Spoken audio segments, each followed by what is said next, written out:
What's up, Jet fans? So I just finished watching the Jets Game 6, Eagles in New York. Some may say the Mark Sanchez Bowl. And wow, the Jets beat the Eagles 2014. They are 3-3, which is crazy that they're here against this team. This is the first time the Jets have ever beaten the Eagles in franchise history. I'm actually surprised the announcers didn't bring that up more, but they started to bring it up in the end once the Jets seemed to have a good chance at winning. So that's crazy to see the Jets finally beating the Eagles in franchise history. It was a great game, and so let's get right into it. So first with the offense, there's so many players I want to talk about. Breece Hall, he played well again. Um, he got a running touchdown, which the Eagles may have let him get, but still, he looked really good. Um, and just trying to talking about the running game, I'd rather. I don't know why they keep on putting in Dalvin Cook and like have Breece Hall on the quote unquote like pitch count. Um, I think Breece Hall is just so much better. Dalvin Cook seems to be a little bit worse than we expected. Not that he's like terrible or anything, but he seems to just be more of a power back. And I think giving him runs on like first down makes it a 2nd and 8, and then you kind of want to throw it there. And then if you don't get it, you want to throw it again. So it's just giving Breece Hall less touches, which I can see why they're doing if he's not feeling 100%. But he looks great, and he looked great in this game. He looked great last game, obviously, and I would just love to see him have more touches. So that's kind of why I'd rather not see Dalvin Cook as much. But once again, positive game, not too much to complain about. Garrett Wilson, he looked good in this game. He made some good catches, and I want to talk about Zach Wilson, right? I mean, all the pressure going into this season after Aaron Rodgers got injured, and he looked kind of bad early on. But I think last game was kind of sloppy, but this game he looked a lot more confident.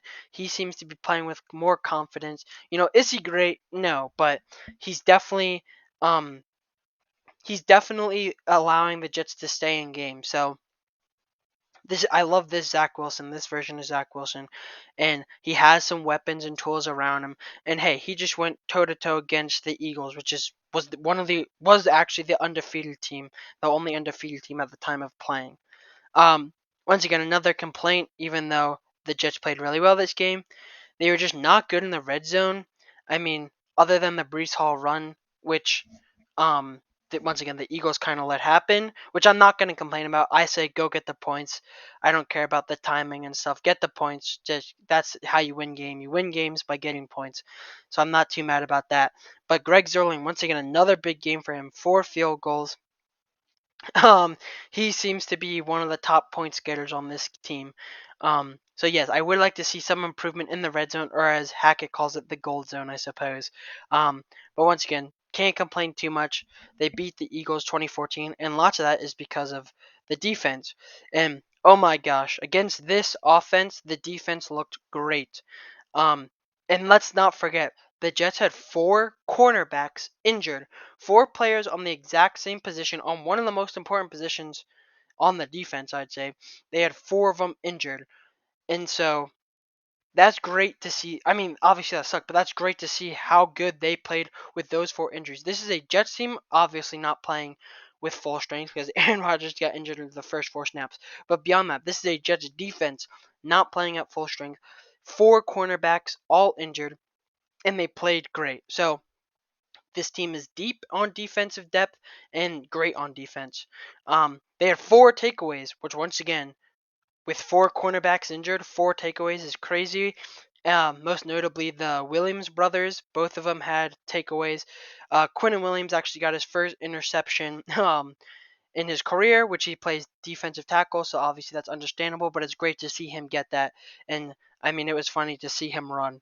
Um, and yeah, they stopped. I would say one of the best offenses in the league. So they stopped them, only allowed them to have 2 touchdowns.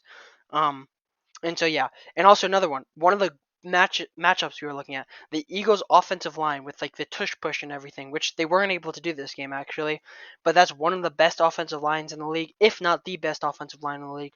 And the Jets defense, who likes to claim that they are the best, beat the Eagles offense. They got so much pressure, and Jalen Hurts was able to scramble out of it sometimes, but The Jets' defensive line was playing great. Once again, you have 4 cornerbacks injured. You have to play great, and they did. And to see them play great against a really good offensive line is even better. So I couldn't be happier with this team. They got so many pressures, got 4 takeaways, and they won them the game. They got takeaways in crucial moments of the game. The Jets defense won them the game, and the Jets defensive line beat the best offensive line in the league, which means they can beat any offensive line in the league. So that's great to see. Conclusion, right? Jets are 3-3 going into the bye week. How much talk with Aaron Rodgers, mind you? How much talk about how hard this first stretch of games were until the bye week? There was so much talk about, oh my gosh, and this is all with Aaron Rodgers, mind you. They could have gone like 1-5, right? But they went 3-3 without Aaron Rodgers. That is crazy. The rest of the season compared to what they just had to do is like a cakewalk, right? And so they are definitely a playoff contending team. And just look at the way they played. They beat the Eagles. At the time, the best team in the league, right? They were the only undefeated team in the league. They beat them. And also, let's not forget against the Chiefs. They almost beat them, and if the refs didn't throw the game, I'm not saying they would have automatically won if the refs didn't throw the game, but they would have had a pretty good chance to win the game. So they beat the Eagles, almost beat the Chiefs. Those are the 2 teams that were in the Super Bowl last year, so arguably the 2 best teams last year. They beat the Eagles, almost beat the Chiefs. I mean, they beat the Bills, which once again another one of the best teams in the league, and it was a sloppy win, but they beat the Broncos as well. So that's so good. 3-3. And if the refs didn't throw the game, they could be 4-2 right now. With this strength of schedule this early on, that's crazy. They go into the bye feeling, I think they should be feeling great. And yeah, if this team can get some consistency, because let's be honest, they played kind of sloppy last week. They got the win, but they played a little sloppy. But they played great this game. They beat one of the best teams in the league. There are no more undefeated teams in the league. Um, I'm very excited to see this team. And yes, people were kind of saying, even after the Broncos game, right? Because it was so sloppy, people were like, oh, they're not going to the playoffs, how sloppy they played. They're 3-3, beat some of the best teams in the league. I think they have a playoff chance. Um, and yeah, this is a little funny, but Aaron Rodgers, he was on the field and he was making some throws. He is dying to get on the field, I think. He is putting himself through so much pain and so much work to recover from that injury. And hey, down the stretch, if the Jets need to win a few more games to make the playoffs, I think Aaron Rodgers could come back. I don't know if that's crazy, but I think he really wants to come back. So we might see a miraculous like story return from him. Who knows? But going into this week's bye, they are 3-3. No one thought that they would be here. Once again, with Aaron Rodgers as well, I think 2-4 would have been a more reasonable prediction. But without Aaron Rodgers, 3-3, they beat, I would argue, the best team in football, at least according to how many games they won. So it's great going into the bye week. Anyways, thanks so much for watching. Jets got the big win today. Bye.